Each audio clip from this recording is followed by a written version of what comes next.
Yuk bikin sendiri nasi ala pepper lunch, bikinnya gampang dan modalnya juga lebih hemat ya. Kita iris dulu daging sapinya tipis-tipis pakai pisau dari Ideal Life yang super tajam banget, liatin hasilnya tipis kan?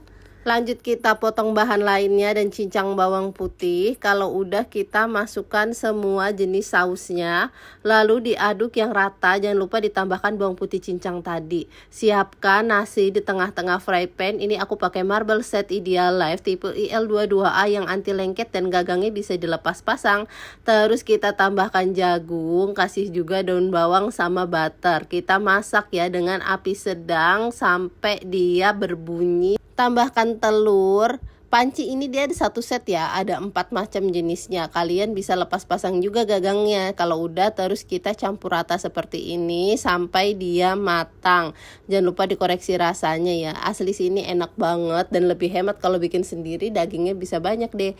Udah matang, siap dinikmatin nasi ala pepper lunchnya. Ini bisa langsung dijadiin piring ya, tinggal kita lepas aja gagangnya. All cookware aku beli di Ideal Life.